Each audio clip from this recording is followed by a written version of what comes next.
Hey there, everybody. I'm Joseph Williams, and I'm here today with the Lees and the Chapmans.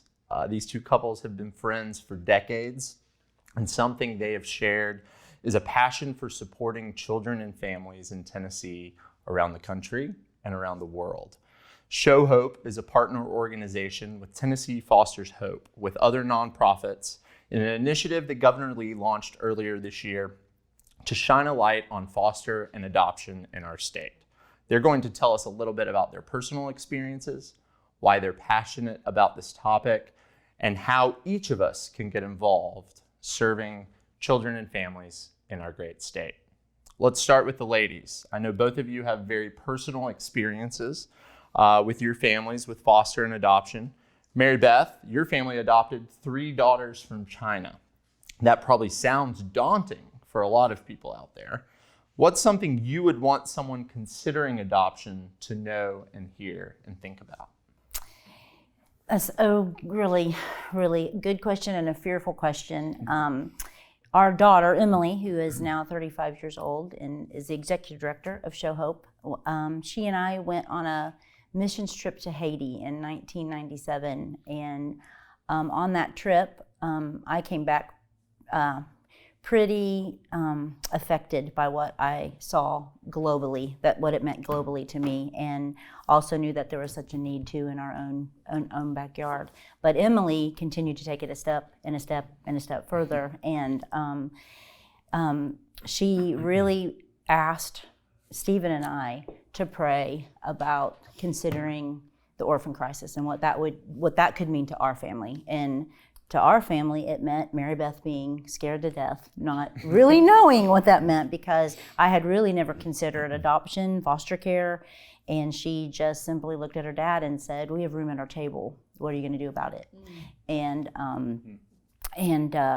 I think Steven said, "Well, that's a really good thing for you to think about and pray about for your family one day. And have your own house, you should totally do this." Yeah, you should totally do this. We had Emily and Caleb and Will at the time. Steve used to talk in concert about having eeny, meeny, and miny, and hope to have no mo. And we were at a place with our family. Minnie Pearl for that one. That was a borrowed from Minnie, from a great treasure. Treasure, Minnie Pearl. It was one of hers. And so. We are people of faith, and so I had to really begin to ponder, what that meant for our family. And what it meant for our family was for me to take steps of faith and begin to pray about it and ask a lot of questions. We had dear friends and people in small groups and people at church. Christ Community was our home church at the time, and we asked a lot of questions. And I was probably the last holdout in our family because I was just really fearful of what it meant to step out in faith and consider. Would that mean domestic adoption? Would it mean international adoption? And I knew nothing at the time about the plight of children in China. And a lot of people ask me to this day, why did you choose China to adopt your daughters from? And I just simply say, because that's where Shoei, Stevie, and Maria were at, And for a lot of people, their child is right here in their own backyard. And so we have been so blessed to not only have Shohana and Stevie Joy and Maria. Actually, we're leaving this afternoon to take Stevie Joy to college, and we're going to be empty nesters. It's just hard to believe that almost 20 years have gone by.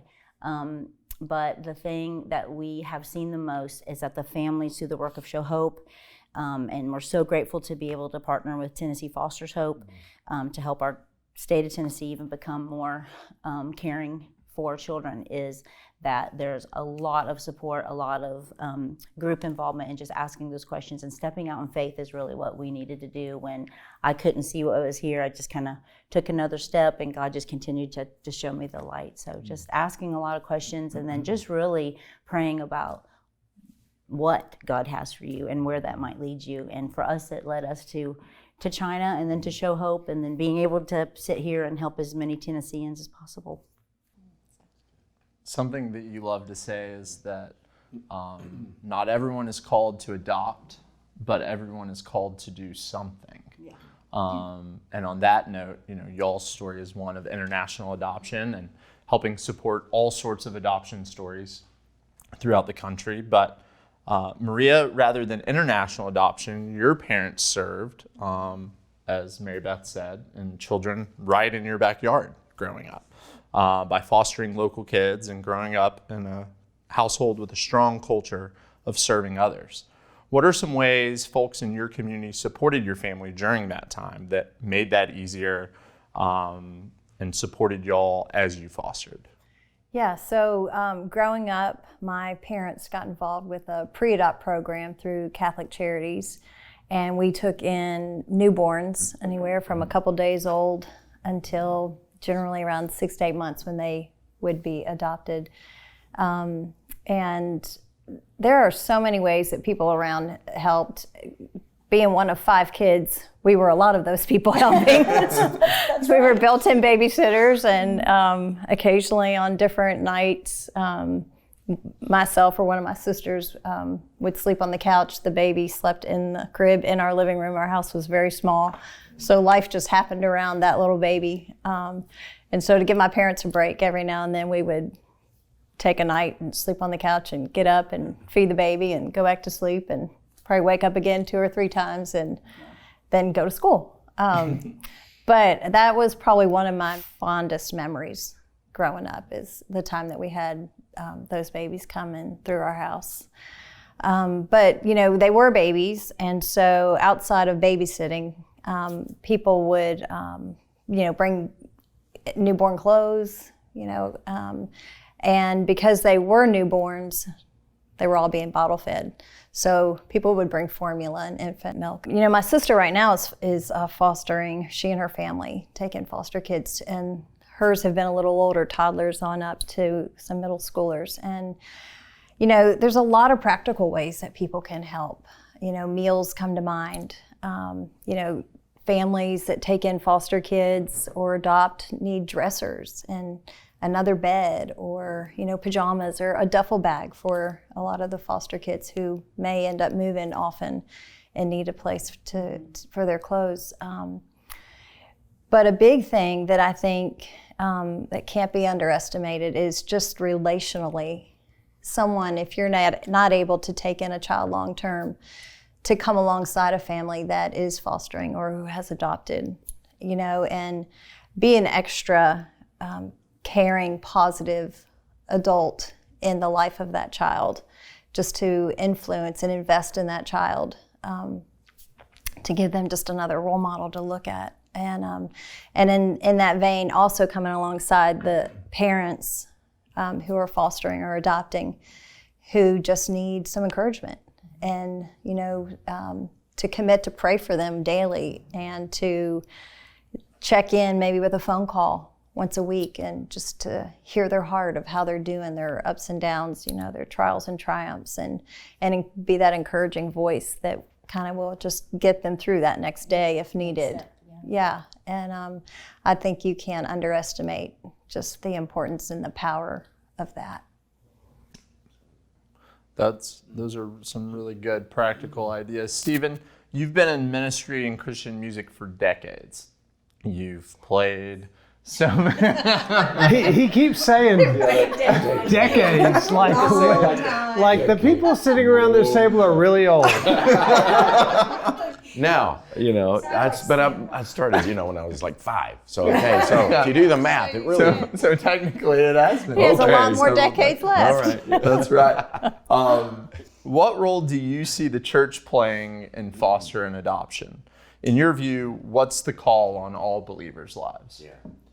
Well, you know, it's interesting how my perspective, ours, has really changed, even from a sense of it is a call. It is so clear. James 1:27, which is a verse that, you know, we are all very familiar with, but, you know, that where God himself defines what religion looks like, true religion, care for orphans and widows in their distress.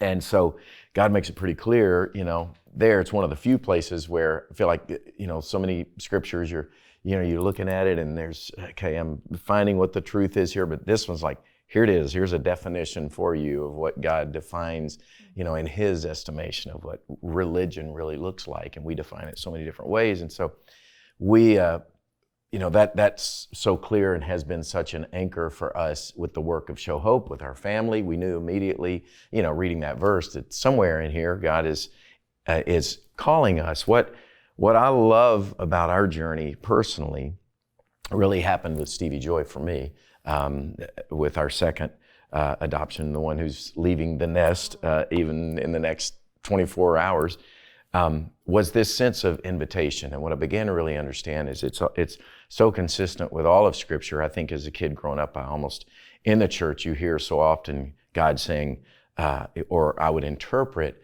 those, whatever you've done for the least of these, you've done unto me, with sort of a scowl and a very heavy James Earl Jones kind of voice, whatever you've done for the least of these, with a staff and like smack upside the head if you don't do it. And what we really have experienced, and I think in the church particularly, is, and we learned it personally, is God has such a different, there's joy, there's a winsomeness. It is an invitation, and God is saying, I really want you to experience me and know me. I put you here. I made a relationship possible with you through Jesus so that you can really know and experience me in your life, in this world. And what do we do? Why is it so broken? Why are there orphans? Why is this situation as it is? We'll never have all those answers until heaven.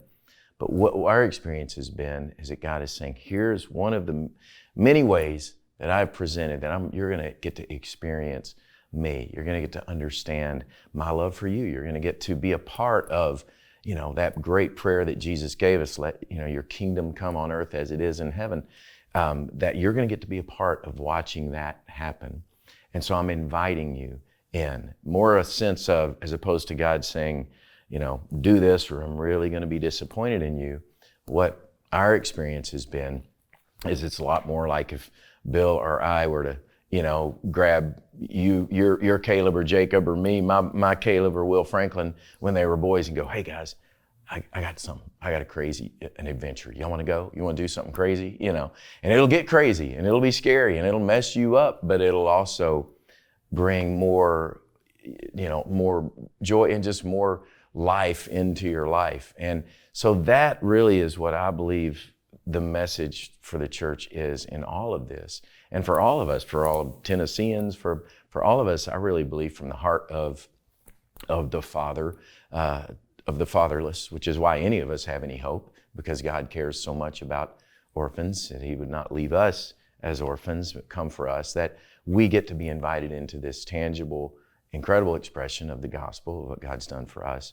The church, we've all heard it takes a village.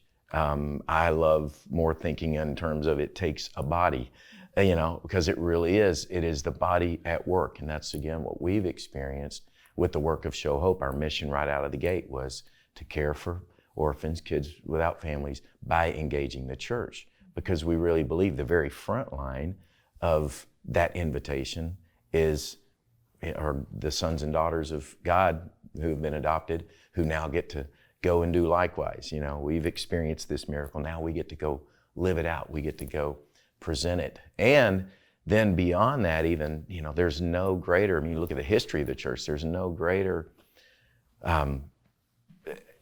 argument, if you want to use that word, or apologetic, or way for the world to watch and see the power of God at work than when we as his sons and daughters do simply true religion. When we care for those and we show that sort of takes the arguments out of the room of, well, I'm not really, it's religion, it's this and that. But when they see, I know that's been our experience so much of our time in China, was so amazing when they look at us like, why would you do this? You already have 3 kids, what's up with this? What a perfect underhanded softball that even I could hit, not being much of a ball of an athlete. My boys would be happy to tell you, but I could even hit that because it's kind of like slow pitch over the plate. Well, let me explain why this matters to us, because it's our story. It's our story as people of faith that God has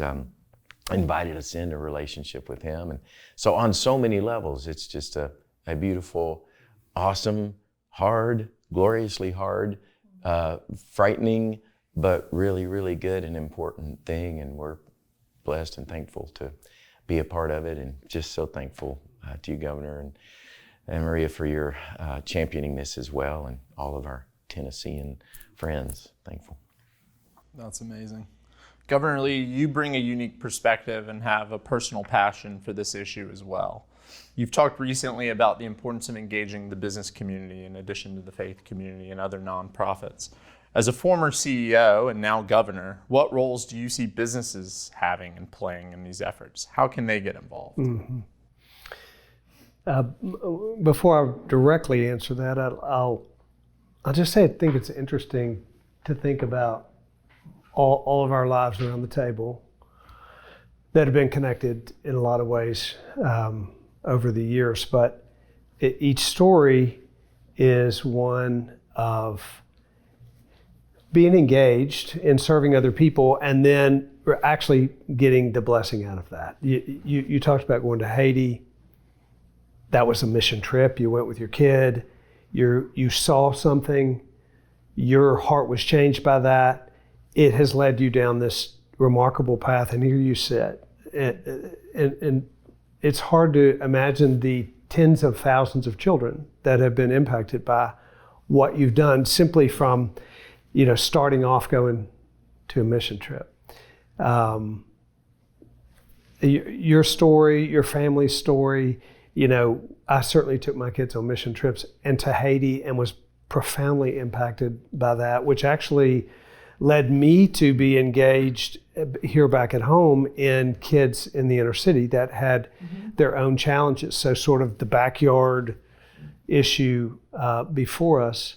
And then all of those experiences come together to change our hearts so that we can help in an even greater way. It's why I ran for governor, frankly, is my engagement in things that allowed me to impact one person, and then thinking, I wonder if it would be possible for me to take those experiences and that's within my heart and impact thousands of people. That's what Tennessee Fosters Hope Initiative is about. That's why we decided to put it in place. So Department of Children's Services, the government has a role to play. I mean, these are Tennessee's kids, and they don't have, for the moment, at a moment in time, they do not have anyone to take care of them. And so the government's role there is to intervene and protect those kids and get them out of an environment, get them into a spot, and it can be 24/7 in the middle of the night. The stories are unbelievable what happens there. But then, government's not great at, they're great at intervening, but they're not great at developing programs and processes in place to get things done. That's where the people engage. I oftentimes say government isn't the answer to the biggest challenges we have. The people are.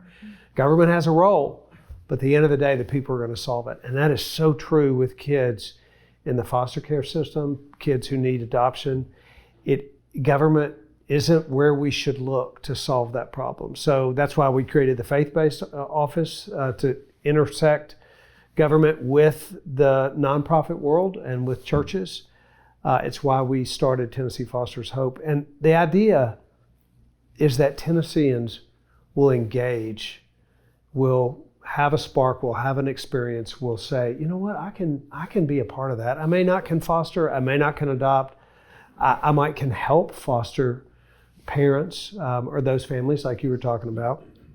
Much of that engagement that I had before I became governor was in the private sector. I was running a business and having my job, and yet those side benefits of mission work or nonprofit work or things that we supported is really how I got in touch with these things that were so meaningful to me.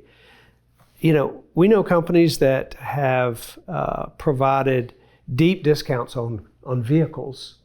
A Nissan agency that deep discounts on vehicles for families that were adopting multiple siblings. Some of the hardest, or that were fostering actually multiple siblings. Some of the hardest work is to take on 3 or 4, 2 or 3 kids in the same family that are all together. Their parents have been imprisoned or whatever's happened. and somebody's got to keep these kids together. So they sacrifice, they take these kids in, and then they don't have a car big enough. There are so many ways that companies can support foster parents that might work in their companies. They can engage with nonprofits that are serving in the foster care or adoption space, either financially engage with them or provide services for those nonprofits. Nonprofits survive because of the generosity of people around them, and the corporate community plays a really big role in that. So it's people, it's individuals, it's families, it's churches, it's nonprofits, and it's companies and private sector that can join with us to make it happen. And TennesseeFostershope.com is where anybody and everybody can go to find out information on what we're doing and how to get connected to nonprofits, how to get connected to information about fostering and further information about adoption. I've been changed forever by tiny steps that I took to reach out and experience something that I thought was actually service, and it was transformational for me. I just encourage people across the state, whether they're in a company or a nonprofit or an individual, take a step, look it up, think about what you might be able to do. Ask God if this is something for you, and you might just be transformed, as you all have, as your family was, and as I hope that Tennesseans are all across the state. And last thing is, there's just a lot of kids. That's really what drove this. I suddenly was awakened to, because of my interaction with and responsibility for, ultimately, Department of Children's Services. There's just a lot of kids that have a lot of need. And we have a lot of Tennesseans that can step right in and provide that need. I believe that for our state. And I'm so grateful for y'all partnering and for those who are joining together to make this happen. This is the perfect example of government can't do it, but the people can, and I'm confident that in Tennessee we're gonna show that we can. Mm-hmm. Awesome.